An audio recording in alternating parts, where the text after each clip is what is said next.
सबसे एक अच्छी चीज़ कि आज मैं एक एंटरप्रेन्योर हूँ, बता सकते हैं इसके बारे में? एंटरप्रेन्योर को ग्राउंडेड होना बहुत ज़रूरी है। सर मज़ा तो उस दिन आएगा जिस दिन चाइनीज़ आपसे कंपटीशन है। चाइना से ना कंपटीशन करना बहुत मुश्किल काम है।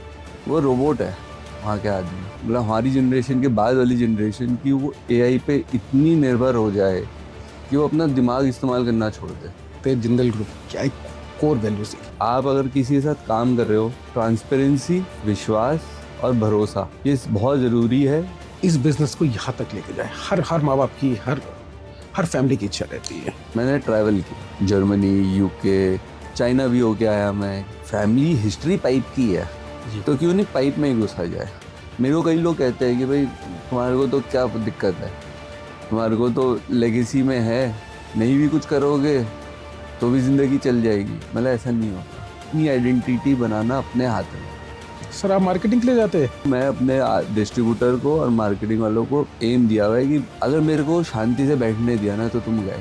आज आप देख लो, मोदी जी को G7 में बुलाया गया क्योंकि इंडिया G7 का पार्ट तो है ही नहीं। सर और है इंडिया में जो मैन्युफैक्चरिंग बूस्ट है ना, बहुत हाई लेवल पे चल रहा है आज की date.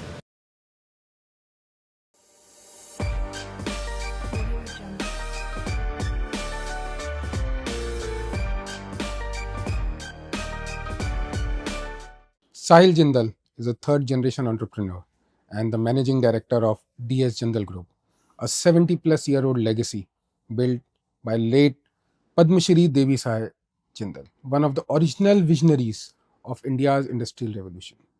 Today, Sahil ji is not just preserving that legacy, he is actively reimagining it for a modern, sustainable, and innovative led world. His journey began in 2002 with the launch of Jindal MLC Pipes, a disruptive product that went from doubt to market leadership. Over the years, he has spearheaded the group's expansion into PVC, CPVC, and STPE pipes and introduced India to Flujo GFRP rebars, a corrosion-free alternate to steel rebars, now seen as a future of construction. In 2025, Sahil is once again breaking the new ground with the launch of Quiet, a sustainable soundproof drainage system made from polypropylene, PP. We say PP, designed for modern infrastructure and urban living. Sahil ji's leadership extends beyond manufacturing. He also is a founder of Binalia Production, a media house catering to powerful brand stories and original content. He is a key member of Entrepreneurs Organization, EO Network, having served as a president of EO Noida, Entrepreneurs Organization Noida, and currently the strategic alliance expert of Entrepreneurs Organization South Asia, where he champions collaboration and growth across borders. At his core, Sahilji believes that legacy isn't just inherited, it's earned, expanded, and passed on with a vision. In this podcast, he shares how to blend tradition with transformation and why innovation is the most powerful way to honor a legacy. So let's welcome Mr. Sahil Jindal to the Knick-Knack Show. Sir, it's an honor to have you here on the Knick-Knack Show. Sir Knick-Knack show में आपका बहुत बहुत स्वागत है और मैं तो आपका धन्यवाद करूंगा कि आपने अपना कीमती समय जो आपने जो दिया है आज, जिस हिसाब से हमारी आज ऑडियंस है और जो आपसे ज्ञान जो मिलेगा एक यंग एंटरप्रेन्योर, बहुत सारे मिथ्स है कि कैसी एक लाइफ होती है एंटरप्रेन्योर की, कैसे एक फैमिली बिजनेस को, कैसे एक लेगेसी को आगे बढ़ाते हैं। आपसे ज़्यादा बेहतर मैं नहीं समझता कि कोई बता सकता है। नहीं, ऐसी बात नहीं है। जो मेरे से हो पाएगा, जो मेरा अपना एक्सपीरियंस है, अनुभव है, वो ज़रूर शेयर करूँगा मैं। क्योंकि जिंदल ग्रुप की एक लेगेसी है, एक 70 साल पुरानी लेगेसी। आज जो पद्मश्री देवी साहेब जिंदल जी जो सिखा गए, जो आप लोगों की रगों में दौड़ रहा है, वो लेना, वो ज्ञान लेना इतना इजी नहीं होता। वो आज की तारीख में कोई मैनेजमेंट की बुक वो आपको पढ़ा नहीं सकती, नहीं कर सकती। देखो, पढ़ाई लिखाई तो अपनी जगह है, बट पर्सनल एक्सपीरियंस, लेगेसी और जो आप डेली में सीखते हो उससे बहुत फर्क पड़ता है। तो सर क्या एक सबसे कहते हैं कि एक अच्छी चीज कि आज मैं एक एंटरप्रेन्योर हूँ, कुछ बता सकते हैं इसके बारे में? देखो, सबसे पहले एक एंटरप्रेन्योर को ग्राउंडेड होना बहुत ज़रूरी है। जब तक वो ग्राउंडेड हम्बल नहीं रहेगा तो फिर उसके अंदर ना वो एक टाइम के बाद ईगो आ जाएगी, और किसी भी बिजनेस के लिए ईगो अच्छी बात नहीं होती है। और आपको बहुत एंटरप्रेन्योर और बिजनेसमैन दो अलग अलग चीज़ें कहते हैं, बट आज की डेट में एंटरप्रेन्योर वर्ड ज़्यादा यूज़ होता है, ज़्यादा यूज। क्योंकि आज की डेट में कहते हैं कि एंटरप्रेन्योर प्रॉब्लम सॉल्वर है। वो ये देखता है कि क्या प्रॉब्लम चल रही है, मैं उसको क्या सॉल्व करूँ, वहाँ पे उसकी इनोवेशन आती है। फिर वो देखता है कि इसमें और क्या चीज़ें हम ऐड कर सकते हैं। तो मतलब एक वो थॉट प्रोसेस चेंज हो चुका है अब आज की डेट में। बट जो आप बिजनेस करते आ रहे हो इतने सालों से, जो लेगेसी है लोगों की या वे ऑफ वर्किंग है, चीज़ आज भी वही है, करने का ढंग बदल गया है बस। टेक्नोलॉजी कुछ ऐड हो गई है बिजनेस में। देखो, टेक्नोलॉजी बहुत इंपॉर्टेंट रोल प्ले करती है। पहले जो चीज़ें दिन लग जाते थे, घंटों लग जाते थे, आज वो मिनट्स में काम हो जाता है। तो वो उसके एडवांटेजेस भी है, डिसएडवांटेजेस भी है। हम कई बार लापरवाह हो जाते हैं टेक्नोलॉजी के ऊपर। मेरा अपना पर्सनली ये मानना है, आज की डेट में जितने एआई टूल्स यूज होते हैं, ठीक है, हम भी यूज करते हैं, ऐसी बात नहीं है, बट आगे जाके ये ना हो, मतलब हमारी जनरेशन के बाद वाली जनरेशन की, वो एआई पे इतनी निर्भर हो जाए कि वो अपना दिमाग इस्तेमाल करना छोड़ दे। आजकल देखा जाता है, आजकल 2+2 के लिए भी कैलकुलेटर निकालते थे बच्चे। देखो, इंडिया में तो नहीं है, पर इंडिया के बाहर तो ये चीज़ मैंने सदियों से देखता आ रहा हूँ। आज भी बाहर जब हम ट्रैवल करते हैं, सब करते हैं, तो वहाँ जब देखते हैं लोगों को, वो आज भी अपना मतलब अपना ब्रेन यूज नहीं करते हैं। वो हर चीज़ सिस्टम पे ड्रिवन है। अगर उनकी बुक में कोई चीज़ लिखी है तो वो लिखी है, उसमें इफ बट कुछ नहीं है। जबकि हमारे यहाँ पे लोग समझते हैं, करते हैं। और अगर सिंपल सी बात है, आज की डेट में अगर वर्ल्ड वाइड देखो, बेस्ट कंपनीज की सीईओ आज भी इंडियंस ही है ना। इससे बड़ा एग्जाम्पल तो कोई है ही नहीं हमारे लिए। ब्रेन है। ब्रेन है। तो आज ये देखिए ना कि वर्ल्ड के अंदर, जैसे आप बता रहे हैं भाई, हर जगह top most positions Indian brain चला रही है। तो सर, कोर वैल्यूज की अगर बात करते हैं, जिंदल ग्रुप क्या एक कोर वैल्यूज देखिए, क्या एक लेगेसी में जो कोर वैल्यू, जो मैं कहता हूँ, मेरे दादाजी पद्मश्री रहे हैं, उनको 71-72 वाले ईयर में मिला था, जो उस टाइम में बहुत बड़ी बात थी। और आज भी अगर देखें तो जो उनके छोटे ब्रदर है, उनको भी लास्ट ईयर मिला है, पद्म भूषण मिला है उनको लास्ट ईयर। तो इतने सालों की जो लेगेसी उन्होंने छोड़ी है, एक तो विश्वास, उन्होंने ये बोला था कि खुद पे विश्वास करो और जिनके साथ काम करे उन पर भी विश्वास करो। बहुत बढ़िया चीज़ है सर। मैं चाहूँगा कि ये जो चीज़ है ना, ये आप प्लीज़ हमारी ऑडियंस के लिए बता दीजिए कि विश्वास। देखो, मेरा ये मानना है कि आप अगर किसी के साथ काम कर रहे हो, ट्रांसपेरेंसी, विश्वास और भरोसा, ये बहुत ज़रूरी है। क्योंकि जब तक आप सामने वाले पे भरोसा नहीं करोगे, सामने वाला आप पे भरोसा नहीं करेगा। और वो चीज़ एक लंबे अरसे तक चलाने के लिए भरोसा, ट्रस्ट बहुत ज़रूरी है। हम नहीं करेंगे तो हमारे back of the mind, subconscious में चलता रहेगा, यार ये तो कुछ गड़बड़ है, गड़बड़ है। तो क्या है ना, मैनिफेस्टेशन आ जाती है वहाँ पे, चाहते हुए भी नहीं हो, कुछ अनइंटेंशनल गड़बड़ हो जाती है। तो वो मेरा पर्सनली मानना है कि भाई अपनी टीम पे भरोसा रखो। आप भाई, आपके एम्प्लॉय है, फैमिली मेम्बर्स है, सब चीज़ है। देखो, अगर फॉर्मूले की बात करें ना, तो वो फॉर्मूला घर पे भी चलता है और ऑफिस में भी चलता है। वो आपके ऊपर है कि आप उसको किस तरह यूज़ कर रहे हो। तो सर, जो आज 70 साल पहले जो चीज़ें, इतनी ज़्यादा एजुकेशन नहीं होती थी, तो उन लोगों के जो प्रिंसिपल्स थे, उन लोगों के जो फार्मूलाज जो थे, जो उन लोगों ने खुद बना रखे, ग्राउंडेड होके, आज वही मैनेजमेंट कंसल्टेंट्स उसके ऊपर बुक्स लिख देते हैं। देखो, चक्कर क्या है ना, आज की डेट में मैं किसी मैनेजमेंट गुरु का नाम तो नहीं लूँगा, बट कई लोग ना ऐसी बातें करते हैं कि ये कर लो, वो कर लो, ऐसे होगा, ये होगा। मतलब ये तो हम ऑलरेडी कर रहे हैं, आप बस इसको सिस्टमाइज करा रहे हो। चीज़ें वही है कि जैसे कुछ कुछ ये कहते हैं कि आप ऑफिस जो है 2 घंटा पहले जाइए। अच्छा, ठीक है। उसका रीज़न वो क्या बोलते हैं कि जब आप स्टाफ से पहले पहुंचोगे, आपके पास वो जो 2 घंटे का विंडो है, उस 2 घंटे के विंडो में आपका ब्रेन बेटर काम करेगा, क्योंकि आपके पास डिस्टर्बेंस नहीं है, टेक्निकली देखो तो ये लॉजिकल है, लॉजिक है, सिंपल सी बात है। ठीक है। तो और फिर दूसरा एक कंसल्टेंट कहता है कि आपको एक सेक्रेटरी रखनी या ईए रखना जरूरी है। पहले सेक्रेटरी बोलते तब ईए वर्ड यूज करते हैं। आपको ईए क्यों यूज करना है? कि भाई सारा काम आपने धोना करना है, आपने डेडिकेट कर देना है, सारा काम उसने करना है। तो देखो यही यही है। और फिर सिस्टम्स बनाना, किसका काम है, कौन करेगा और कैसे करेगा, हाउ व्हेन एंड व्हाई। तो ये कुछ चीज़ें हैं जो वो बोलते आए हैं। बट मेरा अपना खुद मानना है कि जब तक आप पर्सनली इन्वॉल्व ना हो, मैं नहीं कहता कि आप माइक्रो मैनेजमेंट में चले जाओ, वो आपको बहुत टाइम लेगा। आप माइक्रो मैनेजमेंट करो but you should know what is going on. आप अगर पूरा काम ही डेडिकेट कर दोगे तो फिर आप क्या कर रहे हो? आपके पास तो कोई काम ही नहीं है। आजकल तो हमने देखा है, लोग कहते हैं कि मैं घर पे बैठा हूँ और स्टाफ काम कर रहा है, पता ही नहीं। नहीं, ऐसी बात नहीं है, ऐसे बहुत है। कई कई बार होता है कि मैं भी घर पे होता हूँ, कि ट्रैवल नहीं कर रहा हूँ, मैं भी बोलता हूँ कि कोई नहीं है। बट ऐसा नहीं है कि घर पे बैठे तो काम नहीं हो रहा है। आप कॉन्स्टेंटली फोन्स पे हो, आपको हर चीज़ पता है, आपका हर आदमी आपको कॉल करके पूछ रहा है, रिपोर्ट भी दे रहा है साथ में, और बहुत प्रोसेसेस होती है जो चलता रहता है। आदमी खाली, एक बिजनेसमैन कह लो, एंटरप्रेन्योर कह लो, खाली नहीं बैठ सकता। उसके दिमाग में कुछ ना कुछ, या तो अपने एग्जिस्टिंग बिजनेस को बढ़ाने का दिमाग चल रहा है, या फिर कोई नया आइडिया क्लिक कर रहा है, वो चलता रहता है।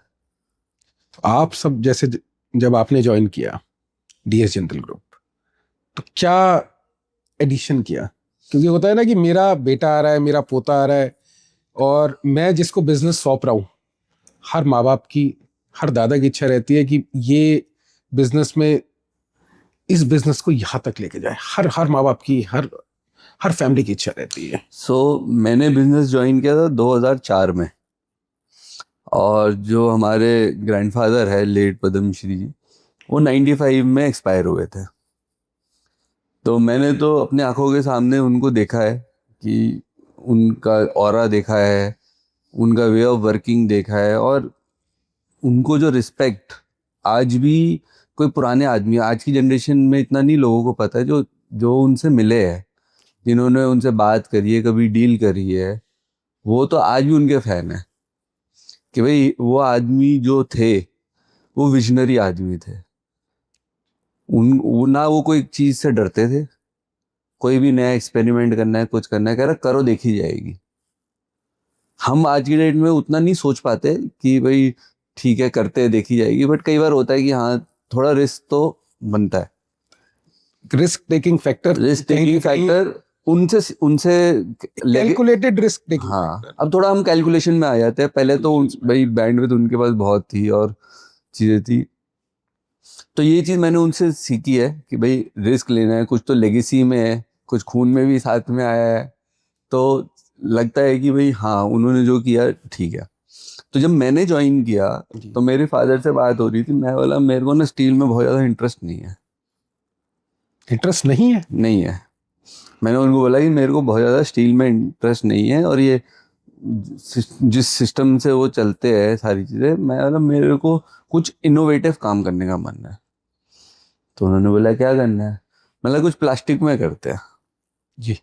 तो उन्होंने बोला ठीक है, बताओ क्या करना है। तो मैं बोला मेरे को थोड़ा टाइम दो। मैंने ट्रैवल किया जर्मनी, यूके, और जब मैं यूके में पढ़ भी रहा था उस टाइम में मैंने कई जगह पे कुछ एक्सप्लोरेशंस करी थी।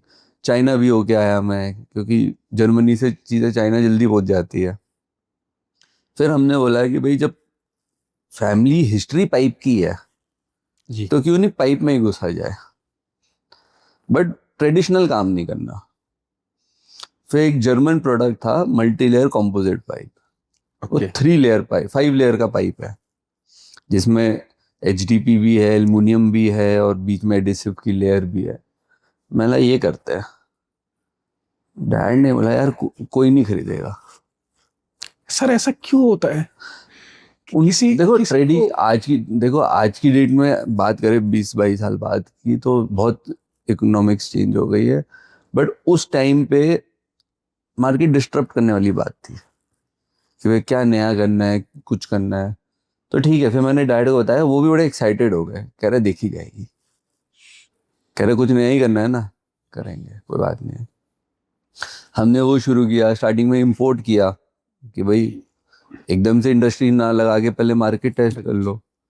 रिस्पॉन्स अच्छा मिला, बहुत अच्छा नहीं मिला बट एक्सेप्टेबिलिटी मिली। देखो जहाँ आपको एक्सेप्टेबिलिटी मिल गई ना, तो बेशक टाइम लगेगा, आप फेल नहीं होंगे। पेशेंस क्या में है, पेशेंस पेशेंस। लगे हमें काफ़ी टाइम, फिर लगा कि जब चल रहा है, कुछ गवर्नमेंट प्रोजेक्ट्स में अप्रूव हुआ, फिर हमने देखा एक कंपनी और है जो कर रही है, तो उससे और हौसला बढ़ा कि भाई ऑलरेडी कोई है मार्केट में एग्जिस्टिंग। फिर मैंने डैड को बोला अब तो फैक्ट्री लगानी है, करना है। 2005 में हमने फैक्ट्री लगा ली। इसलिए आपको बोला जाता है कि एक प्रोडक्ट जो है, आप क्या बोलते हैं उसको, पीवीसी, सीपीवीसी। सीपीवीसी तो चलता ही है, सबसे कॉमनली यूज प्रोडक्ट है आज के डेट। सीएमएलसी पाइप्स क्या क्या एमएलसी जो है मल्टी लेयर कॉम्पोजिट पाइप्स है, मतलब आज की डेट में वर्ल्ड वाइड वही यूज होता है। वो रिप्लेस आपने इंडिया में स्टील से। देखो जीआई पाइप सबसे ज्यादा यूज होता था ट्रेडिशनल, अगर बात करोगे सालों साल से जीआई पाइप ही यूज होता था प्लम्बिंग के लिए, जो विद टाइम गायब हो गया। उसके अपने ड्रॉबैक्स थे, वाटर क्वालिटी भी खराब होती जा रही ऐसे भी है। एक चीज सर बोली जाती है ना, change is bound to be happen.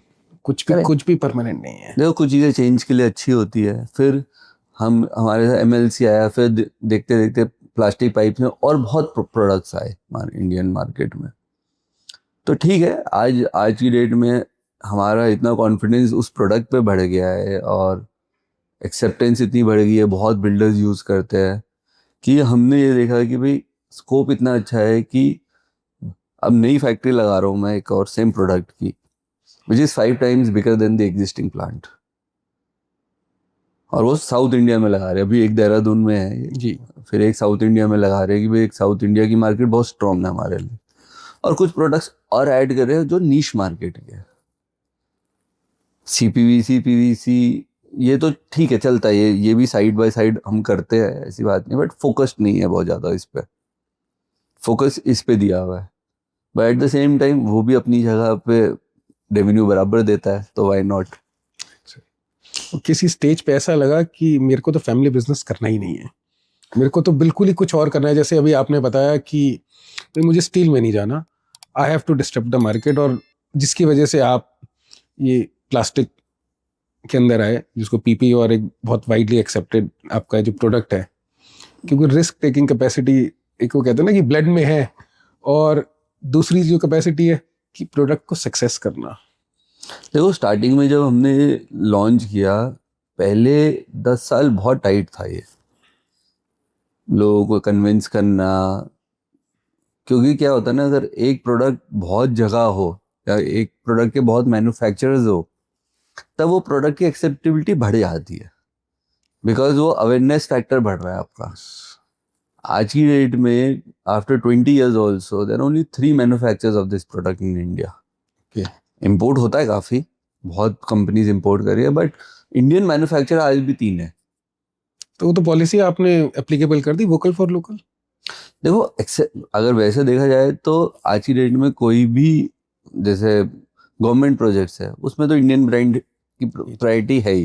वो तो मोदी जी कहते हैं make in India, make in India, vocal for local, make in India, वो तो ठीक है। और वो तो कहते हैं कि भाई क्यों चाइना से, आप यहाँ पे यूनिट्स डालिए ना, हम आपको सपोर्ट करते हैं। नहीं बहुत, देखो सेम प्रोडक्ट चाइना से भी बहुत आ रहा है, बट जिसको सस्ता चाहिए, क्वालिटी का वो नहीं है कि उनको बस ये है कि स्पेसिफाइड है तो यूज़ करना है, तो ठीक है वो करते ही है। बट हाँ, जब इतना टाइम जब इसको स्ट्रगल लगा था, तब एक बार लगा था कि यार एक काम हो गया, मतलब ऐसी स्टेज भी आई कि मैंने क्या कर दिया। हाँ एक बार ऐसे लगा कि भाई कर तो शुरू तो कर लिया है, कि ठीक है।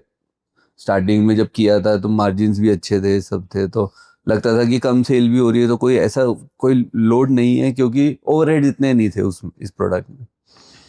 बट ये कई बार होता है, कई बार लगता है कि यार कर तो लिया है, आदमी स्टैग्नेंट हो जाता है कई बार जाके। लेकिन जुनून, एक्चुअली माइंड जो है ना, वो जुनून आपका ऐसा रहा कि मुझे इसको सक्सेसफुल बनाना है और पेशेंस चाहिए। करेक्ट।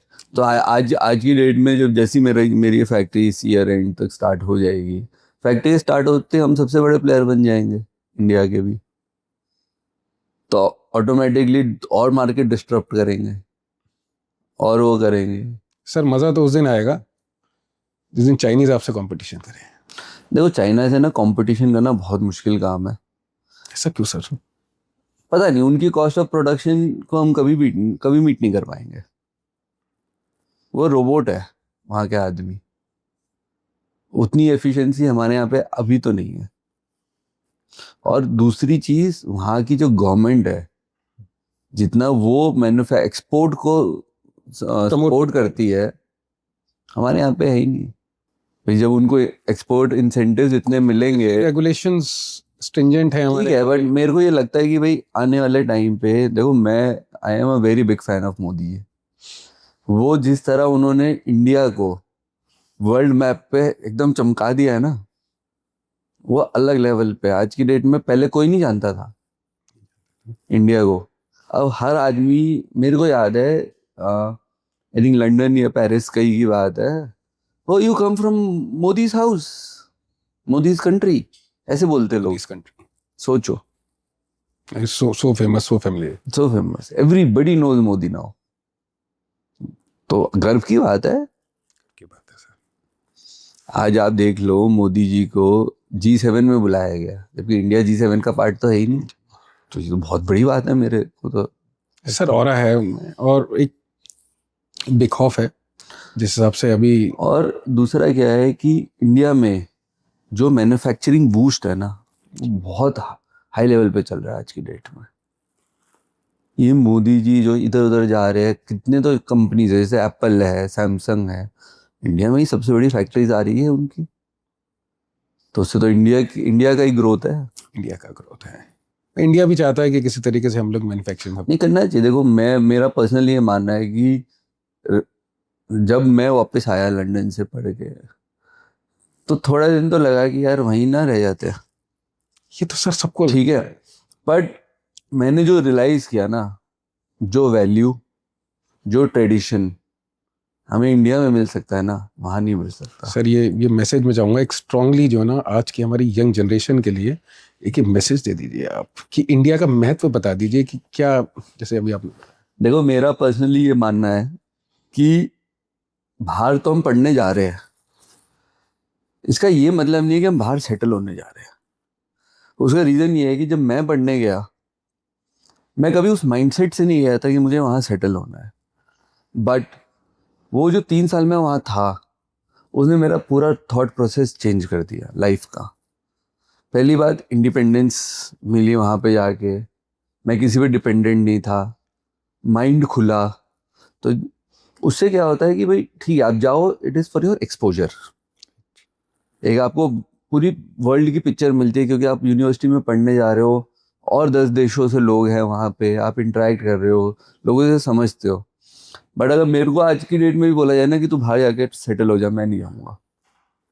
जो कंफर्ट लेवल, जो बिजनेस एथिक्स हमें इंडिया में मिल सकते हैं, और दूसरी जो फैमिली वैल्यूज हमें मिल सकते हैं, वो हमें वहाँ नहीं मिल सकते। इस बात के लिए तो, क्योंकि आप लोगों के पास तो कोई कमी नहीं थी। नहीं। एक फैमिली बिजनेस चला आ रहा है, उसके बावजूद बिजनेस में आके एक डिस्ट्रप्शन मॉडल लेकर आना और मार्केट में उसको एक्सेप्ट कराना। मैं चाहते तो नहीं भी कराते। आज जिंदल ग्रुप को कौन नहीं जानता, एग्जिस्टिंग प्रोडक्ट्स तो चल ही रहे हैं, लेकिन वो आपको जो एक्सपोजर जो मिला, और जो एक माइंड, एक जो थॉट प्रोसेस आपका था कि मुझे कुछ एग्जिस्टिंग बिजनेस के अंदर नया करना है, करेक्ट।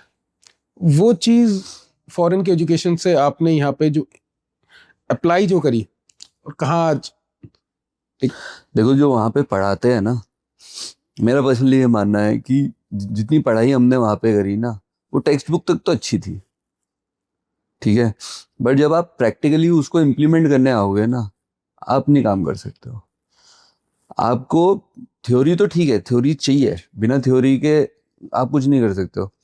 बट जो थ्योरी के बेस पे, मतलब आपके बैक ऑफ द माइंड वो थ्योरी है, बट उसके बाद जो आप प्रैक्टिकल नॉलेज जो आपकी है, आप भागा दौड़ी कर रहे हो, सिस्टम समझ रहे हो, सारी चीज़ें कर रहे हो, उसके बाद आपको पता चलता है कि भाई वो थ्योरी तो अपनी जगह थी, पर जो मेरी प्रैक्टिकल नॉलेज है, मेन तो वो है।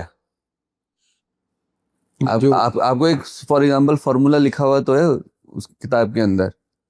अरे वो फॉर्मूला को जब तक आप लाइफ में यूज नहीं करोगे, आपको पता नहीं कि वो कहाँ यूज होना है, उसकी कोई अहमियत ही नहीं है। उसके लिए तो हमने तो मेरा तो ये मानना है कि आप चाहे कहीं से भी हो, मेरे को कई लोग कहते हैं कि भाई तुम्हारे को तो क्या दिक्कत है, तुम्हारे को तो लेगेसी में है, नहीं भी कुछ करोगे तो भी जिंदगी चल जाएगी। मतलब ऐसा नहीं होता। जब तक खुद ना करो ना, जब तक खुद ना करो, अपनी आइडेंटिटी बनाना अपने हाथ में है। आज की डेट में कोई काम करते हैं ना, मैं ये नहीं बोलता कि मैं यहाँ से आया हूँ वहां से आया हूँ। और आज की डेट में अगर कहीं पे मार्केटिंग के लिए जाना भी हो ना, मेरे को शर्म नहीं आती है। सर आप मार्केटिंग के लिए जाते हैं? बिल्कुल जाता हूँ मैं। आपके तो नीचे इतने सारे एम्प्लॉयज हैं। तो क्या हो गया, आपका देखो, मेरा ये पर्सनली मानना है, जैसे हम हैदराबाद एक एग्जांपल लेता हूँ मैं। हैदराबाद में मैक्सिमम बिल्डर्स को हम सप्लाई करते हैं फॉर वाटर सप्लाई। आज भी आई मेक श्योर महीने में 4 से 5 दिन में हैदराबाद जाता हूँ। और ऐसा नहीं है कि मैं सिर्फ वहाँ जाके होटल में बैठता हूँ। मेरा वहाँ का डिस्ट्रीब्यूटर, मार्केटिंग का आदमी, दोनों की लगी रहती है बुरी तरह से। आप बिल्कुल फील्ड में उतर जाते हैं, बिल्कुल फील्ड में, ग्राउंड पे। मैं साइट तक जाता हूँ। मैं बता रहा हूँ, मैं अपने डिस्ट्रीब्यूटर को और मार्केटिंग वालों को एम दिया हुआ है कि अगर मेरे को शांति से बैठने दिया ना तो तुम गए। मतलब मेरे को कोई गैप नहीं चाहिए, बैक टू बैक सुबह से शाम मीटिंग करो, 4 दिन तक करो, मेरे को कोई दिक्कत नहीं है, फर्क नहीं पड़ता। But I want to meet everybody. तो वो जो इंटरेक्शंस होती है, वो 10 चीजें नई निकल के आती होगी। देखो 10 चीजें निकल के आती है वो ठीक है, बट जो सबसे बड़ा प्लस पॉइंट मैंने देखा है ना, कि जब मैं मीटिंग के लिए, जैसे ऑब्वियसली ये है नहीं कि फर्स्ट टाइम कोई कोल्ड कॉल के लिए हम जा रहे हैं, बट वहाँ पे ऑलरेडी मार्केटिंग के डिस्ट्रीब्यूटर ऑलरेडी मीटिंग्स कर चुके हैं। बट जैसे ही मैं जाता हूँ, जो इम्पैक्ट वहाँ पड़ता है ना, वो वहीं पे ऑर्डर क्लोज हो जाता है। आज की डेट में चाहे वो परचेज हेड है, चाहे वो वहाँ का डायरेक्टर है, वीपी है, कोई भी है, जैसी मैं गया मिला, तो देखो सामने वाला तो ये सोचता है ना कि भाई जब मालिक आके बैठ सकता है, राइट। आज तो बाकी कंपनी का तो कोई भी नहीं आया। लेकिन अब जो हम जो ट्रेंड देख रहे हैं, तो मालिक निकलता ही नहीं सर। आज आज जो जो नए इंडस्ट्रियलिस्ट जो बने हैं पिछले 15 साल में, 20 साल में, नहीं जाते सर फील्ड में। देखो ये सबका अपना अपना सोचना है। मेरा मेरा तो ये सोचना है कि अगर मैं कनेक्टेड रहता हूँ अपने क्लाइंट से, तो मेरे को लगता है कि लॉन्ग रन में वो मेरे को ये मैसेज बेनिफिट दे। ये मैसेज तो मैं इंडस्ट्रियलिस्ट के लिए दिलवाऊंगा क्लाइंट सर। बहुत बहुत बहुत बढ़िया चीज आपसे सीखने को मिली है। ये मैसेज तो एक्चुअली इंडस्ट्रियलिस्ट के लिए बनता है, क्योंकि देखिए इंडस्ट्रियलिस्ट हर तरीके के हैं। एक आप है जो पुराने 100 साल से, और एक आज है जो 10 साल से 15 साल से, एक नया नया कहते हैं ना कि नया पैसा। मैं ये वर्ड यूज नहीं करना चाह रहा था, दिमाग में चल रहा था मेरे। नया पैसा एक्चुअली बहुत क्योंकि हम तो देखते हैं इस इकोसिस्टम के अंदर। देखो चक्कर क्या होता है कि मैंने बहुत सारे इकोसिस्टम देखे हैं, फ्रेंड सर्कल्स बहुत देखे हैं। आपकी बात एकदम सही है, new money and old money में बहुत फर्क आता है। उसके रीजंस ये है, I am not a first gen businessman, मैं थर्ड जेन हूँ। ये प्रॉब्लम जो आप बता रहे हो ना, ये जनरली आती है फर्स्ट जेन में, क्योंकि क्या है, उन्होंने देखा नहीं है कि काम कैसे होता आया है। वो अभी आते हैं, उन्होंने बोला कि भाई मैं सब कुछ हूँ, मैंने पैसा बना लिया, अब मेरे को पता है काम कैसे करते हैं। ठीक है, नया नया आपके पास पैसा आया है, नया नया आपका आइडिया अच्छा है, आप काम बड़ा कर रहे हो, इसका ये मतलब नहीं कि आप हवा में उड़ने लग जाओ। आपको ग्राउंडेड होना ज़रूरी है। आप अगर हम्बल रहोगे ना, तो उससे क्या होगा कि जो आदमी आपसे बात कर रहा है ना, वो सामने भी वही बात करेगा, आपके पीछे से भी वही बात करेगा। जहाँ अगर आप में थोड़ा ईगो एटीट्यूड आ गया, जो आज की डेट में बहुत लोगों में है जी, सामने तो आपसे सब अच्छा बात करेंगे, भाई आपसे काम करना है, पीछे से वो आपको गाली देंगे, क्या इज्जत रह जाएगी? कोई इज्जत ही नहीं है उसके अंदर। तो मेरा ये मानना है कि भाई मेरे सामने जो बात कर रहा है ना, पीछे से भी वही बढ़ाई करे तो मुझे आनंद मिलेगा, नहीं तो नहीं मिलेगा। बहुत बहुत बढ़िया बात है। इंडस्ट्रियलिस्ट भूल गए सर, आज के इंडस्ट्रियलिस्ट, ये तो विडम्बना है सर, भूल चुके सर। नहीं है, बहुत लोगों में नहीं है, एटीट्यूड बहुत भरा हुआ है लोगों में। अभी अभी मैं आपको बताता हूँ, 4-5 दिन पुरानी बात है, ज़्यादा एक मीटिंग थी कंसल्टेंट के जी, जी। साथ। तो अच्छा, वो टाइम नहीं दे रहा था किसी को भी, मेरे मार्केटिंग वाले बहुत उसको नॉक ना करे। फिर मेरे मार्केटिंग वाले ने आइडिया दिया कि आप ये काम करो, मेरे मेरे एक मित्र है और डिस्ट्रीब्यूटर भी है मेरे। तो मैंने उनको बोला कि मैं बोला, भाई आपके जानकार है? कह रहा मैं अभी लाइन पे ले लेता हूँ। उन्होंने लाइन पे लिया, मेरी बातचीत हुई, और उसने उठते ही उस जो डिस्ट्रीब्यूटर है उसका नाम लिया और बोला कि जैसा ये बोलेंगे वैसा कर लेंगे। देखो ऐसे आदमी अप्रोचेबल नहीं है वहाँ पे, उनके आपस में वो है। ठीक है, 2-3 दिन पहले मीटिंग हो गई मेरी, बहुत अच्छी मीटिंग हुई, ऐसे ही होता है काम। अच्छा, वो भी खुश, मैंने घर पे बुलाया उनको, वो कह रहे जी मेरे को तो मज़ा आ गया। कह रहा आज की डेट में भी ऐसे लोग हैं जो भाई घर पे बुला के आदर करते। वही मैंने बिजनेस की एक बात नहीं करी है, मैंने उनको डिनर पे बुलाया, डिनर ड्रिंक्स, बस मेरे सारे काम हो गए। मैंने नहीं उनको बोला कि मेरा माल बेचना है या कुछ करना है, ये तो कर्टेसी थी। कट से सर। तो फिर कितने घंटे काम करते हैं सर एक दिन में आप? देखो डिपेंड करता है, मतलब ऐसा ऐसा कोई फिक्स नहीं है, करने को 12-13 घंटे भी हो जाते हैं। 12-13 घंटे हो जाते हैं काम? हो जाते हैं कभी, नहीं नहीं तो जनरली 7-8-9 घंटे मतलब उससे ऊपर। ऑप्टिमम अगर टाइम की बात करें, एक एंटरप्रेन्योर 7-8 घंटे करता है काम? 7-8 घंटे तो काम करता है, ऐसा नहीं और है दिमाग जैसे 24 घंटे काम करता है। दिमाग जैसे ऐसा नहीं है कि लोग सोचते हैं कि आज भाई इंडस्ट्रियलिस्ट या एंटरप्रेन्योर काम नहीं करते, ऐसा नहीं है। नहीं नहीं, देखो आपको हर चीज़ में ना इन्वॉल्व होना पड़ता है रेगुलरली। देखो ये ज़रूरी नहीं है, इन्वॉल्व होने का मतलब है कि आप 24 घंटे ऑफिस बैठे हो। आप ऑफिस नहीं भी बैठे हो, आप फ्लाइट में भी हो, सब हो, आपके पास लैपटॉप होता है, बहुत चीज़ें होती है जो पेंडिंग चलती रहती है, आप चेक करते रहते हो, मेल्स होती है, सब होती है, तो कुछ ना कुछ काम आपका चलता ही रहता है। और सबसे बड़ा काम जो मुझे लगता है कि मैं करता हूँ कई बार, वो है फायर फाइटिंग का काम। जहाँ कोई अटका, जैसे कई बार मार्केटिंग का कुछ होता है, कई बार होता है वो फंस जाते हैं कि भाई क्या करे, वो सामने वाला नहीं कर रहा, तो मैं कहता कोई नहीं, मैं हूं ना, मैं संभाल लूंगा। मैं संभाल लूंगा। हाँ हाँ, और मेरा मेरा ट्रैक रिकॉर्ड 100% है इस मामले में। अगर कई कई बार हुआ है पास्ट में, अभी तो लेटली चलो टचवुड कुछ ऐसा इशू नहीं है। पहले होता था कि कई बार डिस्ट्रीब्यूटर इरिटेट हो जाते थे, क्योंकि देखो मार्केटिंग वालों से डील कर रहे हैं, मार्केटिंग वालों का काम थोड़ा बहुत गोलीबाज तो होता ही है देना, तो देते थे। कई बार हो जाता था, कई बार बिचर जाते थे डिस्ट्रीब्यूटर की, हम काम नहीं करेंगे। मैं बोला कोई नहीं, मेरी बात करो या बुला लो, बस अगले दिन से फिर काम करने लग जाता है वो। भी आप मान सकते हैं डिस्ट्रीब्यूटर और एम्प्लॉइज दोनों ही बैकबोन है। नहीं बैकबोन नहीं है, बट देखो देखो फ्रंट में तो वही है ना, काम तो सारा दिन डील तो उनको ही करना है। डील तो उनको ही करना है। कितने कितने ऑफिस में तो लोगों को मैंने ऑलराउंडर्स बनाया है कि इन टर्म्स की भाई तुम कभी भी कोई काम तुम्हारे को दो, तुम कर सकते हो।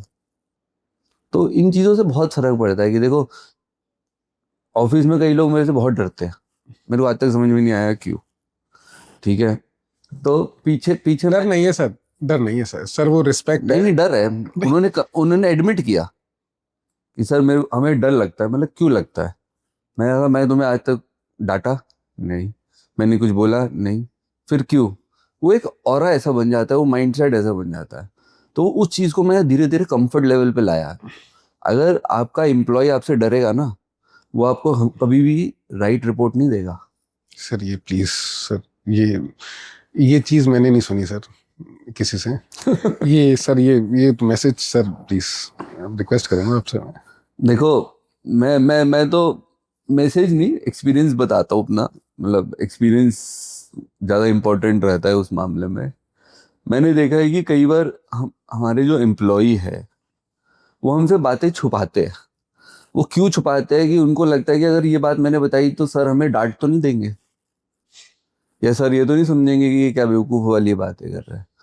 बट उसका अगर आप फ्लिप साइड देखोगे, आपको अपने एम्प्लॉयज को इतना कंफर्टेबल बनाना है, उनको बताना है कि उनकी गलती भी हो ना कभी, तो डांटने की जगह उनको आप अगर समझाओगे तो एक तो उनकी एफिशिएंसी बढ़ेगी, कम से कम 25% एफिशिएंसी बढ़ेगी, जो मैंने अपना देखा है। और दूसरा, बात कोई छोटी या कोई बड़ी नहीं होती कभी भी। छोटी बात हो या बड़ी बात हो, अगर आपका एम्प्लॉयर इतना कॉन्फिडेंट है ना कि वो आपको बताएगा और आप उसका सोल्यूशन निकालोगे रादर देन उसको अब्यूज करने के लिए या डांटने के लिए, तो आप अपने एम्प्लॉय की एफिशिएंसी देखोगे, एकदम हाई हो जाएगी। और दूसरा, आपको पता होगा कि क्या चल रहा है, अगर कहीं गलत है, अगर हम गलत है भी, देखो we can not be 100% right always, कोई गलती रही भी है तो हम उसको सुधार सकते हैं। अपने कोई एक्सपीरियंस सिस्टम खराब है तो वो सिस्टम को ठीक कर सकते हैं। होता है कई बार भाई, हमने गलत डिसीजन ले लिया, कोई बात नहीं, होता है, तो आप रेक्टिफाई तो हमेशा कर सकते हो। तो सर कभी प्राइवेसी इशू भी आया है? प्राइवेसी इशू भी आया है किस कभी? तरह का प्राइवेसी इशू? भाई आप कहीं जा रहे हैं, लोग आ रहे हैं कि जी हमारे को सेल्फी चाहिए, या कई बार होता है कि सपोज कोई वेकेशन पे गए और देखो ऐसा जनरल साहब आ गए, ये तो ऐसा इशू ना जनरली एग्जीबिशंस में होता है। जब मैं एग्जीबिशंस में जाता हूँ, स्पेशली पाइप एग्जीबिशंस या सैनिटरी या जो भी इंडस्ट्री रिलेटेड एग्जीबिशंस पे जाने का मेरे को बहुत शौक है जी, कि उससे बहुत चीज़ें पता चलता है, आप 10 लोगों से कनेक्ट करते हो। कई जगह तो हम खुद स्टॉल भी लगाते हैं, तो लोग ढूंढते फिरते आते हैं मिलने के लिए। और कई जगह जब मैं जाता हूँ तो लोग कहते हैं कि सर हम तो आपको जानते ही, हम तो आपको फॉलो ही करते हैं। Vast welcome. हाँ, तो मतलब मैंने जो एक बहुत अच्छा टूल देखा ना जिस वजह से ये रिकग्नाइजेशन बढ़ी है, वो था लिंक्डइन का टूल। लिंक्डइन मैं बहुत टाइम से यूज़ कर रहा हूँ, पिछले 4-5 साल से थोड़ा सा और एलिवेट किया अपने आप को, और अभी एक साल से तो मैंने बहुत एक्टिव रहूँ मैं उस पर। तो मेरे को वहाँ से मैंने देखा कि रिकग्नाइजेशन जो है ना, और आप कह लो कि एक पर्सनल ब्रांडिंग की तरफ अगर बात करते हैं तो वो बहुत अच्छा इम्पैक्ट है उसका। तो ठीक है, प्राइवेसी में मतलब मेरे को एग्जीबिशन में इशू आता है, अदरवाइज तो ऐसा कभी घूमने गए और ऐसे गए तो ऐसा हमेशा आपने अपने आप को इतना लो प्रोफाइल रखा है, इतना ग्राउंडेड रखा है। हाँ, मतलब देखो, अगर आप बहुत ज़्यादा न्यूज़ में दिखने लग जाओगे, आप कर जाओगे तो हो सकता है कि ये लोग आते हैं, बट ठीक है। बट आज भी मेरे को कुछ जगह है हरियाणा में। सर न्यूज में तो आप आने वाले हैं, अभी मैं उसके बारे में बात करूंगा आगे आपकी बात पूरी होने के बाद। नहीं, जैसे हरियाणा में जाते हैं, हरियाणा में होता है ये चीज़, सेल्फी का बड़ा क्रेज रहता है लोगों को। जैसे हिसार, जैसे हम ओरिजिनली तो हम नलवा के हैं, नलवा से 10 किलोमीटर पे हिसार है जी। नलवा गांव था, हिसार शहर था, तो वही हिसार बसाया वही हमारे दादाजी और उनके भाइयों ने ही है वहाँ पे। तो ठीक है, वहाँ पे बहुत मिलता है। जैसे कभी इलेक्शंस होते हैं तो चले जाते हैं हम भी वहाँ पे भाई सपोर्ट करने फैमिली को। तो वहाँ पे वो बड़ा सेलिब्रिटी वाली फीलिंग आती है तब, कि पूरा मीडिया भी आपको कवर कर रहा है, सारी चीज़ें कर रहा है। मैं रहा हूँ एक्टिवली 2 इलेक्शन में पूरा फुल्ली एक्टिव। तो सर मीडिया तो एक्टिव रहेगा ही, आपने भी तो एक नया ये मीडिया हाउस खोला है, बेलिलिया प्रोडक्शंस। नहीं, बेनियाला प्रोडक्शंस तो मैंने खोला था 21 में। मैं और मेरे दोस्त ऐसे ही हम थे, दुबई में बैठे थे, ऐसी बात हो रही थी, उसने बोला यार कुछ करते हैं, मैंने चल यार जो करना है किया। हमने कुछ म्यूजिक वीडियोस वगैरह बनाई, उसके अंदर किड्स कंटेंट काफ़ी हमने क्रिएट किया उसमें, आज भी चल रहा है मेरा। बीच में छोड़ दिया था, फिर मेरा फ्रेंड बोला यार इतना अच्छा बनाया हुआ है, उसको कंटिन्यू करते हैं। मतलब ठीक है, कंटिन्यू करो। बट ठीक है, मतलब देखो, पहली बात तो मैं उस इंडस्ट्री से नहीं हूँ, ठीक है। कहते हैं ना कि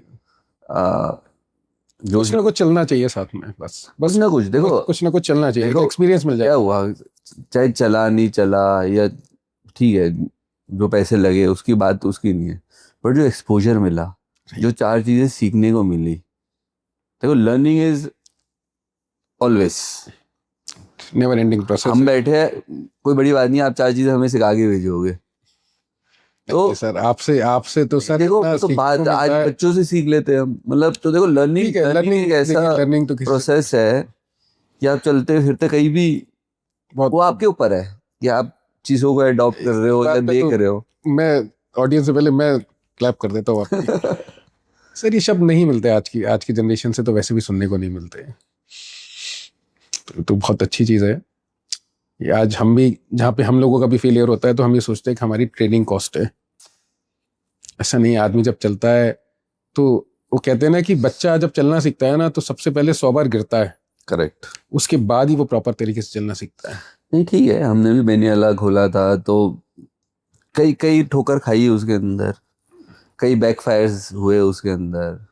हमने गुड फेथ में बहुत काम किया, लोगों को सपोर्ट किया, उठाया। और जब लोग कहते हैं ना स्टारडम जब आ जाता है आदमी बर्बाद हो जाता है, वही हुआ उसमें। हम कुछ लोगों को लेके आए, उनको खड़ा किया, भाग गए। ठीक है, मतलब देखो मैं अंकित जी बहुत फर्म बिलीवर हूँ कर्मा का। अगर मैंने किसी का बुरा नहीं किया ना तो मेरे साथ बुरा नहीं होगा।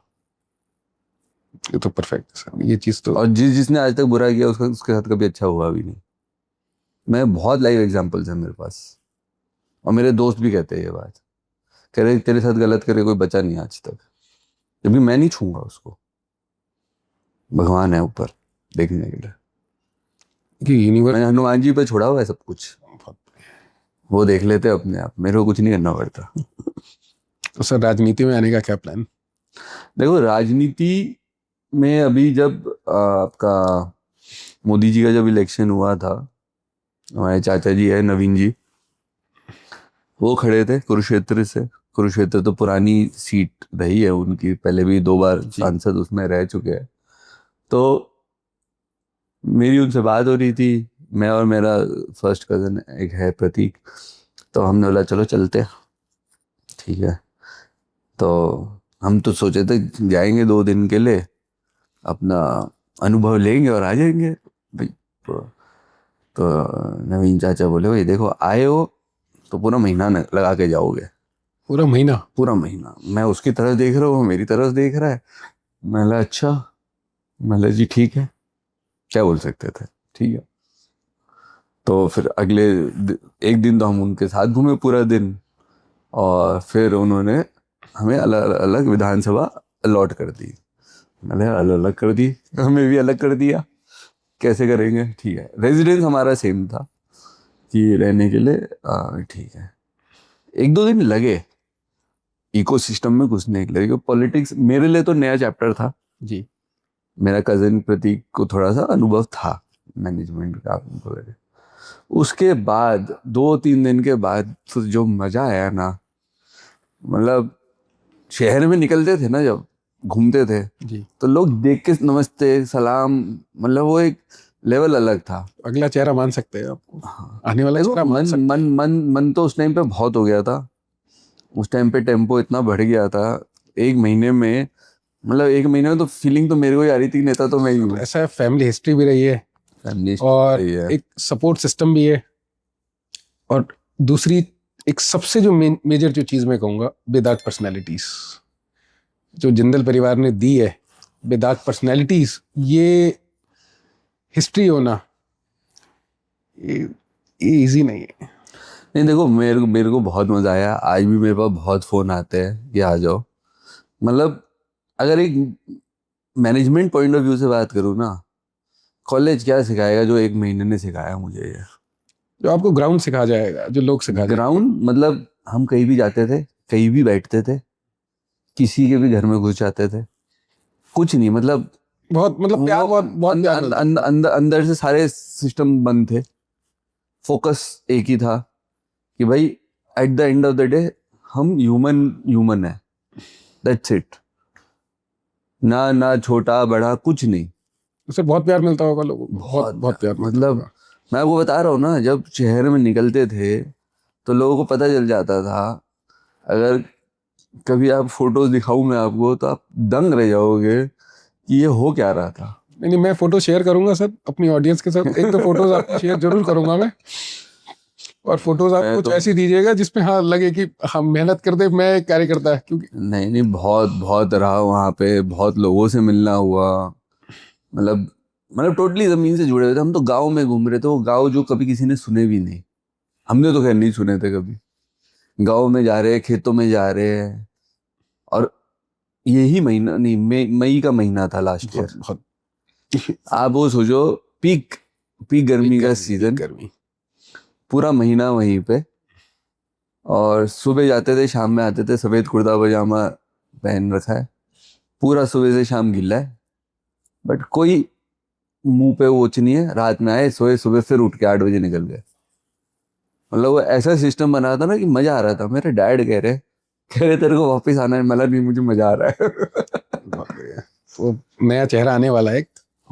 देखो वो तो समय बताएगा। अभी देखो, अभी तो संसद की सीटें भी बढ़ेगी, विधानसभाएं भी बढ़ेगी। जरूरत है सर आप जैसे लोगों की, आप जैसे लोगों की जो नहीं, मेरा समाज सेवा करने का बहुत मन है। मैं हमेशा से उस माइंड सेट में रहा हूँ कि करना है। आज भी मेरे बच्चों को लगता है कि भाई हमें अनाथ आश्रम, यहाँ वृद्धाश्रम वगैरह जाके टाइम टू टाइम, चाहे डेली तो नहीं जा सकते, मतलब महीने में भी नहीं जा सकते, बट जो स्पेशल ओकेजन्स होते हैं, चाहे बच्चे अपने बर्थडे पे कई जगह ऑर्फनेज में जाके चॉकलेट बांटते हैं, केक भी काटते हैं मेरे बच्चे कई बार। तो ये है कि भाई उनको आज से वो है कि भाई ग्राउंडेड रहना बहुत जरूरी है।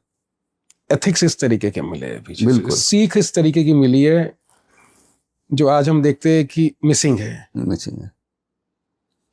देखो वो तो सारी आप, मैं तो मानता हूँ कि जो आपकी अपब्रिंगिंग है ना, आपके पेरेंट्स ने जिस तरह आपको हैंडल किया ना, सारी चीजें उसके है।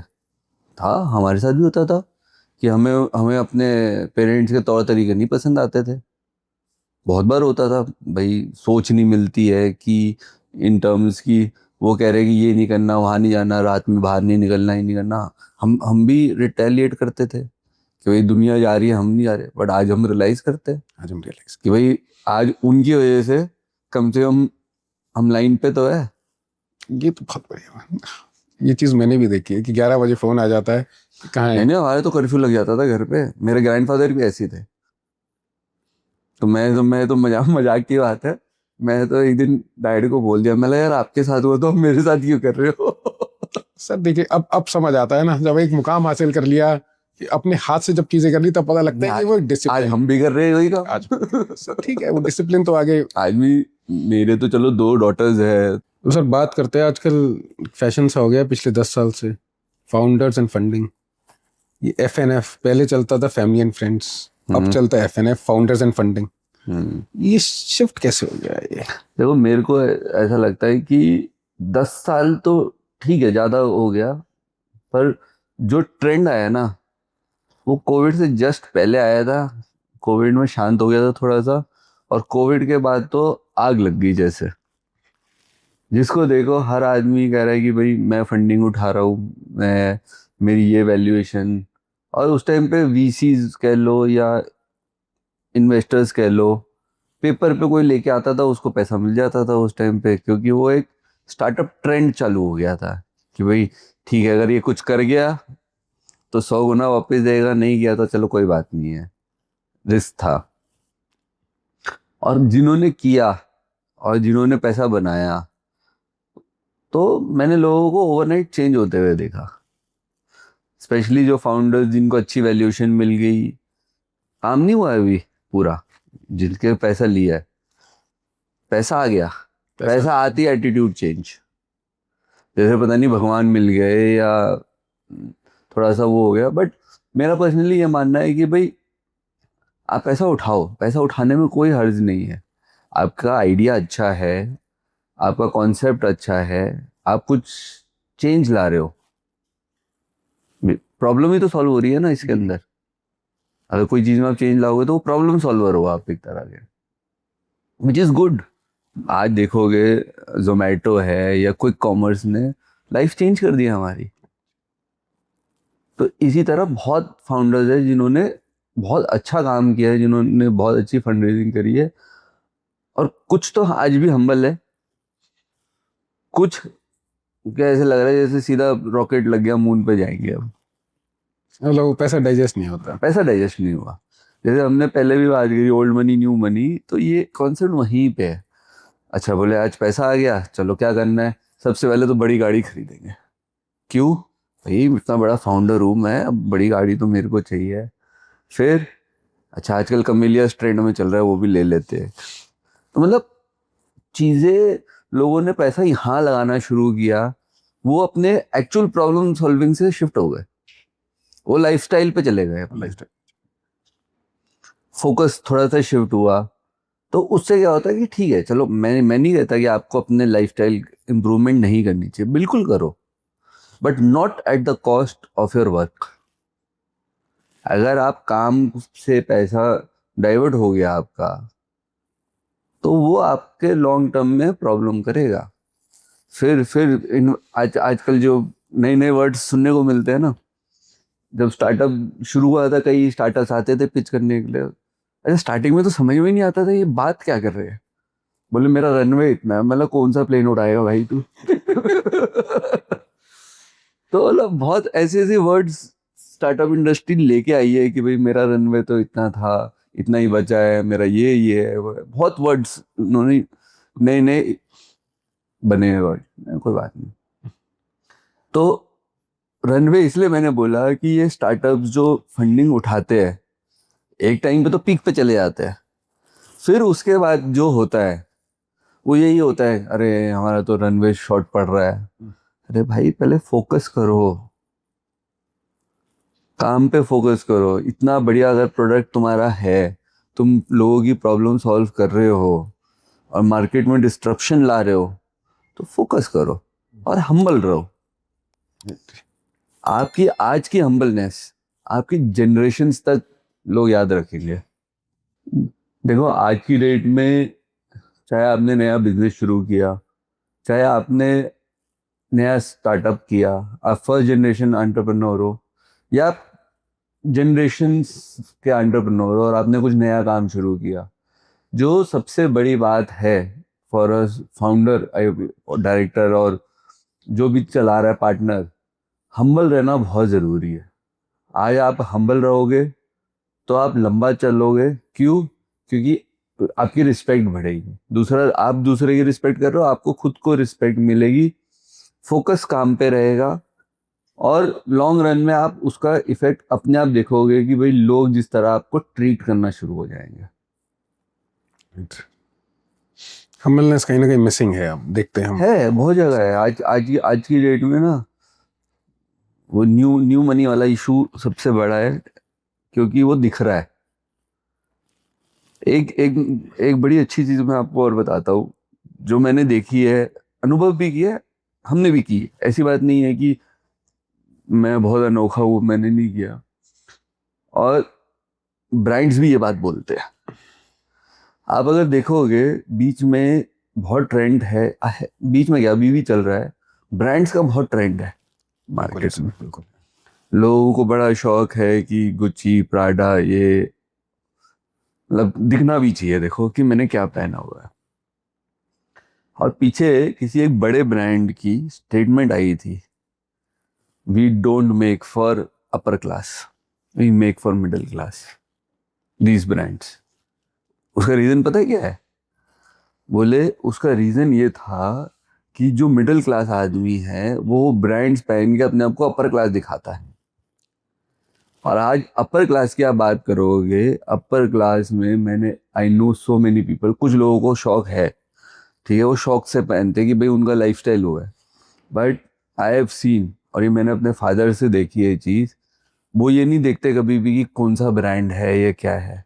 सबसे पहले देखते कि उसमें लोगो नहीं है, कहीं पे दिख रहा है, विजिबल है, छोटा मोटा है तो एक अलग बात है। वो देखते कपड़ा कैसा है, मेरा कंफर्ट कैसा है। वो ये नहीं देखेंगे कि ये 100 रुपए की टी शर्ट है या लाख रुपए की टी शर्ट है, वो ही देखेंगे मेरे को ये पहनी हुई कैसी लग रही है, कंफर्ट कैसा? कंफर्ट कैसा है। और आप कहीं भी देख लो, चाहे बड़े से बड़े लोगों को देख लो, जितने बड़े फाउंडर है, चाहे मेटा का फाउंडर ले लो या आजकल सैम ऑल्टमैन चल रहा है, उसको देख लो, किसी भी बड़े आदमी को आप ब्रांड में नहीं देखोगे। खुद ही ब्रांड है सर वो खुद ही ब्रांड है। सर ब्रांड को ब्रांड पहनने की क्या जरूरत है? कोई नहीं, ऐसे ऐसे ब्रांड्स है, जैसे मैंने देखे हैं बहुत बड़े बड़े ब्रांड्स, ठीक है, उनके कपड़ों पे लोगो नहीं है। इसका क्या मतलब है? कि भाई वो क्वालिटी पे भी चल रहे हैं, उनको नहीं दिखाना कि मैं सामने वाले ने क्या पहना हुआ है, शो ऑफ नहीं है। शो ऑफ नहीं। तो यहाँ तो देख रहे हैं सर, ये हम लोग मिडिल क्लास हो गए, अपर मिडिल क्लास हो गए, ये लोग तो सब आज की तारीख में अपना पैसा जो है ये सारा ब्रांड्स पे बर्बाद कर देते हैं। ब्रांड्स, आईफोन ने तो एक अलग ही ट्रेंड कर रखा है, चाहे बच्चा हो चाहे बड़ा हो चाहे कोई हो, हर आदमी कहता है। मतलब आप मानोगे नहीं, मैं ऐसी जगह जाते हैं, जैसे कई जगह जाते हैं ना, बैठे हैं कि एक उसकी ले लेते वीएफ, क्या ये अभी मैं गया था वीजा के लिए अपने, तो जो वीजा काउंटर पे बंदा बैठा है, चलो टाटा मैनेज कर रही है बैक एंड से उसको शायद, तो कितनी सैलरी होगी, 30,000 40,000 उसकी, वो ₹1,00,000 का फोन लेके बैठा हुआ है। क्या है, प्रेशर है? मुझे आपकी बात पे एक स्टेटमेंट याद आ गई। मेरे थायरो केयर के जो फाउंडर है, 33 करोड़ की, उनका भी मिला था मैं, वैल्यू मनी। उनकी मुझे एक चीज बहुत बढ़िया लगी, बहुत बढ़िया, जो चीज आपने बोली है ना, सेम उनकी बात मैं कोरिलेट कर रहा हूँ। वो सीधा कहते हैं कि भाई तुम्हारा कल का पैसा तो आज खर्च कर दो, आज का पैसा जो आगे जो कमाना है तुम्हारे को, वो आज मत खर्च करो। मतलब your past money you can spend it today, don't spend your future money which you have to earn. नहीं नहीं, बहुत क्लास आदमी है, मेरा मिलना हुआ था अभी इनसे, वैल्यू मनी से, और उन्होंने अपनी पूरी जर्नी बताई थी। एक टॉक शो पे आए थे हमारे पास, तो वहाँ पे बात हुई थी। क्लास आदमी और हम्बल आदमी, मतलब अगर एग्जांपल देना हो ना हम्बलनेस का, और कोई उनको, मतलब उनको आप देख के नहीं बोल सकते कि ये थायरो केयर के फाउंडर थे। सर उनका एक्सपीरियंस बोलता है, आज जैसे आपका एक्सपीरियंस बोलता है, एकदम मतलब, अच्छा देखो क्या होता है जनरली, मैंने भी क्या देखा है, जैसे फॉर एग्जांपल लोग आते टॉक शोज के लिए आते हैं, टॉक शो वही भाग जाते हैं, वो पूरा टाइम डिनर तक लेट तक हमारे साथ ड्रिंक भी कर रहे थे, खाना भी खा रहे थे, वाइफ्स भी थी सबकी, तो सबके साथ इंटरेक्शन कर रहे थे, लोगों के कितने सवाल थे, वो बिंदास। मैं बहुत इंस्पायर हुआ था उस दिन उनसे देख के। मतलब ऐसी पर्सनालिटी होनी चाहिए कि जो हम जब उस एज में आए तो भी बिंदास रहे, जिंदगी जीने का मजा, जिंदगी जीने का मजा। वो कहते हैं मैं तो जी रहा हूँ जिंदगी, अब कोई परवाह नहीं है उनको किसी चीज की।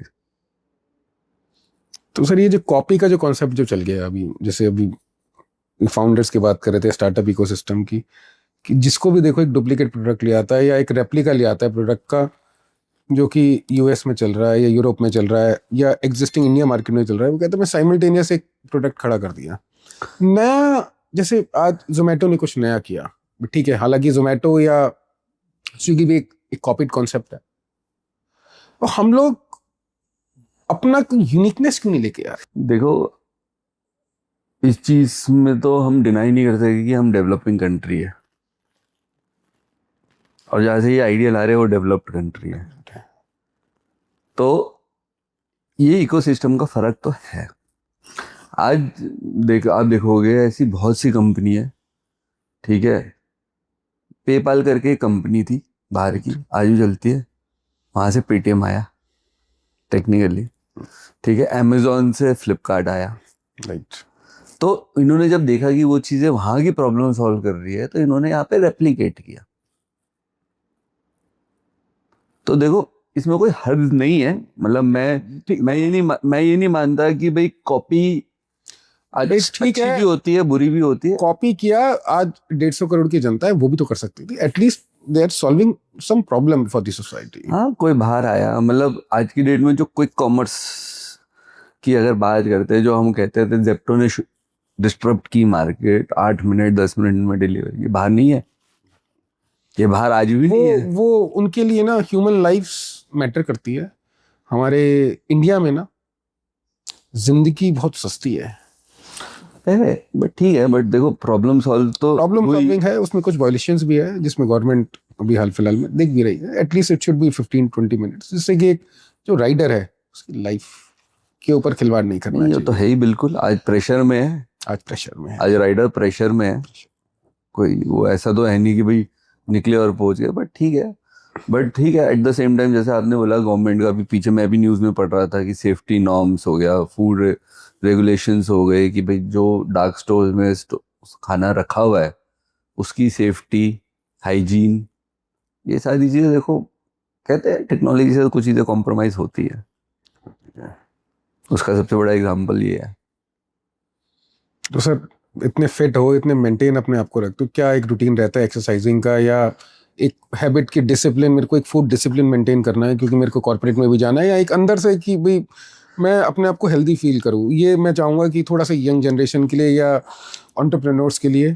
देखो मेरा मानना ये है कि मैं भी लेजी हो जाता हूँ बीच बीच में, जब ज़्यादा ट्रैवल हो रहा होता है तो वर्कआउट छूट जाता है या कुछ हो जाता है, तो ठीक है मोटिवेशन चाहिए होती है आपको कई बार, और बीच बीच में मेरे को मोटिवेशन एकदम से चढ़ता है कि नहीं यार ये तो गलत हो रहा है, या कपड़े टाइट होने शुरू हो जाते हैं, या फोटोज अच्छी नहीं आती है। मेरे को बड़ा वो लगता है कि भाई फोटोज में अगर आपका पेट बाहर निकला हुआ है, हम जब दूसरे को देख के कहते हैं तो दूसरा हमें भी तो बोल सकता है। तो मुझे वो लगता है कि भाई आपका अपना पर्सनैलिटी आपके हाथ में। दूसरी सबसे बड़ी बात, जब आप वर्कआउट करते हो ना, वर्कआउट से क्या होता है, आपका पूरी बॉडी का ब्लड फ्लो घूमता है। परफेक्ट। एक तो आप हेल्थ पॉइंट ऑफ व्यू से अगर देखोगे हेल्दी रहोगे। दूसरा मैंने ये देखा है कि आलस खत्म होता है, और दूसरा दिमाग चलने लगता है। आपकी ब्रेन की सर्कुलेशन जब ब्लड की बढ़ेगी तो पुराना कहते हैं ना कचरा साफ होता रहता है दिमाग में, और सफाई होती रहती है, तो स्पेस बन जाता है सोचने के लिए। तो मेरे को उससे बड़ा वो लगता है, और मैं जनरली मॉर्निंग वर्कआउट्स प्रेफर करता हूँ कि दिन जो है पूरा एकदम लाइवली रहे। और जब आप जिस दिन आपने एक्सरसाइज करी होगी ना उस दिन आप खिल रहे होंगे, और जिस दिन नहीं कर रहे हो कह रहे यार बैठा सुस्त लेथार्जिक, लेजी। लेथार्जिक, बहुत फर्क पड़ता है इन चीज़ों से। फिर आप जो लोग आज की डेट में बॉडी पेन ये वो इतने, देखो बीमारियां बढ़ती जा रही है, घट तो रही नहीं है। हर दूसरे दिन हम कुछ नई चीज़ सुनते हैं, उसका कोई फायदा तो है नहीं। आप अपने आप को बना के इकोसिस्टम में वैसे चलो ना। मेरे को ठीक है जंक खाने का मेरे को भी शौक है, पर ऐसा नहीं कि मैं सारा दिन खाऊं। मैं अपने सिस्टम को याद दिलाता रहता हूँ कि दिल्ली का स्ट्रीट फूड क्या है, और क्रेविंग मेरे को होती है, मीठे की भी क्रेविंग होती है, समोसे की भी होती है, सारी चीज़ों की होती है। बट मैं आज अपने आप को लिमिट करके चलता हूँ कि भाई स्वाद तो रहना ही चाहिए, लेकिन और थोड़ा लिमिट में हो जाए। लिमिट में हो, आप खाओ लिमिट ना में हो। भाई हफ्ते में एक दिन खाओ जो खाना है आपको अच्छी तरह से, बाकी दिन भी खाओ। आज की डेट में जितने नए बच्चे हैं वो स्विगी जोमेटो मिल गया उनको, बोला उसी से मंगाते रहो, वो सामने वाला क्या बना रहा है क्या नहीं बना रहा है आपको पता है थोड़ा ना है। ठीक है आपने हल्दीराम से मंगा लिया, आपको पता है हल्दीराम की क्वालिटी क्या है, दैट इज़ फाइन। बट इतने नए नए नाम के ऐप पे है, आपको बैकएंड में पता ही नहीं है कि क्या कर रहे हैं। अभी जो फूड डिलीवरी कंपनीज है, मुझे नहीं पता कि उनका प्रोसीजर चेकिंग का है नहीं है, वो किस तरह करते हैं, वो चीज़ों पे थोड़ा सा वो लगता है मुझे बस। पुराने लोग कितना मीठा खाते थे, और मीठा और घी। कितना घी खाते थे, और आज की जनरेशन आप देख लीजिए, इनको तो चलो ये तो सारा जंक फूड के ऊपर, और थोड़ा बहुत मीठा खाते ही या थोड़ा बहुत बाहर का खाना खाते ही ये तो सब बीमार हो जाते हैं सब। देखो घी तो कहते हैं ना बाबा आदम के ज़माने से चलता आ रहा है, और आज की डेट में अगर मैं अपने पेरेंट्स की या जो पापा से बड़े भी है ताऊ जी वगैरह की बात करूँ, आज उनमें हमसे ज़्यादा स्टेमिना है। उसका रीज़न सिर्फ एक है, उनका जो खाना पीना रहा है ना उनकी एज में, या जब वो हमारी एज में थे, वो बहुत डिफरेंट था जो आज की डेट में हम खा रहे हैं। तो उससे बहुत फ़र्क पड़ता है आपके खाने पीने से। तो आज भी मेरे घर में घी घर का ही है, हम बाहर से नहीं लेते, दूध घर का है, पनीर घर का है। तो जितनी चीज़ें इन हाउस हो सकती है वो करते हैं। हमने गाय पाल रखी है फार्म हाउस पे। गाय गाय सेवक भी है। हाँ, गाय सेवा भी करते हैं। तो बहुत चीज़ें हैं। मदर मेरी बहुत धार्मिक है, तो हमें तो लगता है कि भाई वो जितना पाठ पूजा करती है वो सब का बेनिफिट हम ही उठा रहे हैं। बहुत मज़ा आया सर आज आपसे बात करके, बहुत सारी चीज़ें सीखने को मिली है, डिसिप्लिन भी बनाएंगे, कुछ डिसिप्लिन हमारे भी बिगड़े हुए हैं। देखो ये तो एक लाइफस्टाइल बनाने वाली बात है, पहले थोड़ा परेशानी होती है, फिर लॉन्ग टर्म में अगर आप देखोगे तो बहुत चीज़ें होती है कि भाई ठीक है, बस कुछ चीज़ें मस्ती मस्ती में ठीक हो जाती है। मैंने एक चीज़ जो अंकित जी देखी है कि आपका माइंड घर बैठ के ऑफिस जाके नहीं खुलता, कभी भी ट्रैवल से खुलता है। Perfect sir. आप 10 नए आदमी से मिलोगे ना, कुछ ना कुछ आपको लगेगा कि हाँ यार ये चीज़ तो बहुत बढ़िया है, सीखने को मिलता है, सीखने को मिलता है। हम ये सोचते हैं हमें सब कुछ आता है, लेकिन जब बाहर निकलते तो पता लगता है दुनिया कुछ और है। है ही। मेरे साथ, मैं बताता हूँ आपको एक बड़ी इंटरेस्टिंग चीज़ बताता हूँ जो मेरे साथ होती है बार बार, गलत है बट होती है। मैं कहीं जाऊँगा, 4 चीज़ देखूंगा, मैं एक्साइटेड हो जाता है, यार हम भी शुरू करते हैं। जब आपने कॉपी वाली बात बोली ना कि यार ये तो हमें भी करना चाहिए, ये भी कर सकते हैं, 4-5 दिन तक दिमाग उस पर चलेगा, फिर 5वें दिन रियलाइज हो जाएगा कि भाई back to pavilion, not your related industry. Keep your horses down वाली सिचुएशन है कि बस ठीक है बहुत भाग लिया, अब थोड़ा सा सेटल हो जाओ। नहीं सेटल की बात नहीं है, वो चक्कर क्या है, देखो आज की डेट में मेरा जो एक्सपेंशन मैं करता हूँ ना, रिलेटेड इंडस्ट्री में करता हूँ तो मेरे को बेनिफिट ज़्यादा मिलता है, नॉलेज ऑफ दैट। हाँ। और मैं अब एकदम ही डिफरेंट टॉपिक पे घुस जाऊँ तो उसका कोई फायदा नहीं है। मैं ट्रैवल इंडस्ट्री में हाथ जलाया है, मैंने बहुत इंडस्ट्रीज में हाथ जलाया हुआ है, ऐसी बात नहीं है, ऐसा नहीं है कि जो दिखता है वो है, बट बहुत चीजें होती है जो सक्सेस इतनी इजीली नहीं मिलता। नहीं, success is, see the road to success is always under construction. ये कोट मैंने कहीं पढ़ा था, मैं आज भी नहीं भूलता ये कोट। ऐसा नहीं है कि भाई आपको आज लग रहा है कि मैं बहुत सक्सेस हुआ है, अभी भी बहुत चीजें बाकी है मेरे को करनी है। अभी अभी एक नए प्रोडक्ट पे मैंने बहुत एग्रेसिव हो गया, मैं इतना एग्रेसिव हो गया कि मैं उसकी जड़ तक चला गया, और वो मार्केट डिस्ट्रप्टर है भयंकर वाला। अरे मैंने उसको 2-3 साल से स्टडी कर रहा था ऑन एंड ऑफ, मतलब ऐसा नहीं था कि उस दिन मैंने टीवी में देखा कि नितिन गडकरी जी ने भी ये प्रोडक्ट के बारे में बोल दिया, मतलब अब तो पीछे नहीं हटना, अब तो अप्रूव्ड है। अभी तक तो ये क्वेश्चन मार्क था दिमाग में कि कोई लगाएगा नहीं लगाएगा, now approved from the government. और सबसे बड़ा इशू इसमें ये था कि ये सरिया की रिप्लेसमेंट है। जो बिल्डिंग में जो सरिया लगता है, बिल्डिंग में जो सरिया लगता है कंस्ट्रक्शन का, उसका ये रिप्लेसमेंट है ग्लास फाइबर में। ओके। तो मैं बोला चलो डैड से ना रिव्यू लेते हैं, भाई वो ट्रेडिशनल थिंकर है। तो मैंने उनको दिखाया, कह रहा यार प्लास्टिक का सरिया कौन लगाता है जो पहला व्यू था उनका वो यही था कि भाई प्लास्टिक का सरिया कौन लगाता है। फिर मैंने उनको समझाया, मैंने स्टील से इसकी जो ड्यूरेबिलिटी या स्ट्रेंथ है वो स्टील से डबल है। तो बोले कि तू कौन लगाएगा, मैं लगा देखो बाहर बहुत लगा है इंडिया के, और इंडिया के हिसाब से डिजाइन कोड में ये अभी अप्रूव नहीं है हर जगह, ये सिर्फ फ्लैट सरफेसेस में लग रहा है, चाहे फैक्ट्रीज में लग रहा है, रोड्स में लग रहा है, और सारी चीज़ों में लग रहा है। तो उन्होंने बोला ठीक है। मैंने उनको इतना कन्विंस कर दिया कि मैंने अभी जो फैक्ट्री बनाई उसमें सारा ये लगाया। जब मैं उनको कन्विंस कर दिया ना, तो मतलब ये प्रोडक्ट अप्रूव्ड है। मेरी तो मार्केटिंग पिच उन पे थी बस, मतलब if you can convince your father you can convince the world. वो डेविल्स एडवोकेट वही होते हैं। फिर तो क्या, फिर तो मैं, खैर अब तो टाइम हो गया उस बात को, अब तो उसका फुल फ्लेज कर रहे हैं उसको भी, और एक्सपैंड करने में लगे हैं, क्योंकि it's not a capital intensive. उसमें कुछ जगह हम खुद कर रहे हैं, कुछ जगह हमने फ्रेंचाइजीज दे रहे हैं, तो बहुत चीज़ें मतलब मिक्स कॉम्बिनेशन में काम कर रहे हैं कि भाई काम करना है अपने को तो at the end of the day. इसलिए रशियन टाइप किया मैंने। सर सबसे पहले तो आपका धन्यवाद कर देता हूँ मैं, ज्ञान बहुत मिला आज आपसे, आपका समय बहुत लिया मैंने, और बहुत सारी चीज़ें आपसे सीखने को मिली। और मुझे ऐसा लगता है कि जो हमारी ऑडियंस है या जो यंग जनरेशन है या यंग एंटरप्रेन्योर्स है, जैसे आपने अभी बहुत बढ़िया बातें बताई है, हम्बलनेस, मैं भी कल से इसको एप्लीकेबल करूँगा।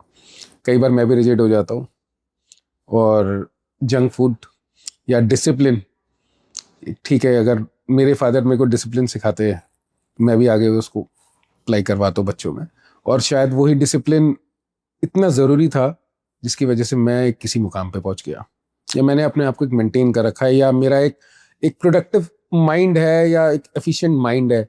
हो सकता है मैं भी घर में रहता है कि ठीक है मेरा तो फैमिली हिस्ट्री बहुत बढ़िया है, मेरी तो 7 पुश्ते भी खा सकती है, लेकिन नहीं, मैं आगे निकला, मैंने मार्केट को डिस्टर्ब किया, न्यू प्रोडक्ट डेवलपमेंट करी, फैमिली लेगेसी को आगे लेके जाना है। और दूसरी चीज़ आपने एक जो और बहुत बढ़िया चीज़ कही कि भाई फॉरेन जाओ पढ़ने, अल्टीमेटली बिजनेस आके अपने डैड का ही संभालना, उनसे डैड का संभालो या आप अपना भी कुछ करना चाहते हो आप करो, कुछ, बट जो आपको कंफर्ट लेवल इकोसिस्टम इंडिया में मिलेगा ना, वो वर्ल्ड में कहीं नहीं मिलेगा। इंडिया में आप ओनर बन के काम करोगे, बाहर आप रोबोट बन के काम करोगे। तो सर मैं इजाज़त लेता हूँ आपसे, और मेरी इच्छा ये रहेगी एक बार दोबारा कि कभी ना कभी, कभी भी जब आपको मौका मिले, और एक बेस्ट ऑफ लक आपके लिए आगे के लिए। Thank you. मैं चाहूँगा आपको एक उभरते हुए नेता के रूप में, क्योंकि आप जैसे लोगों की जरूरत है सर। देखो मन तो है, हिंदुस्तान को जरूरत है सर। मन तो मेरा बहुत है, मेरा इंटरेस्ट भी है।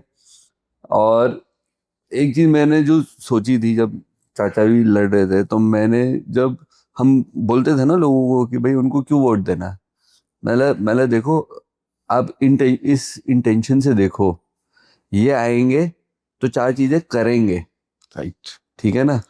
हमें तो ये तो है नहीं कि गवर्नमेंट की सब्सिडी आए नहीं आए उससे कोई फर्क नहीं पड़ता है, हमें तो समाज सेवा करना है। भाई गवर्नमेंट नहीं करेगी तो मैं अपने, हम अपने फंड से करेंगे सर। बहुत बहुत तो बहुत यही है, वो तो देखो, वो तो उसमें तो कुछ नहीं है ना, जब करना समाज सेवा करनी है तो करनी है। सर, बहुत बहुत धन्यवाद आपका, और आपसे, थैंक यू सर।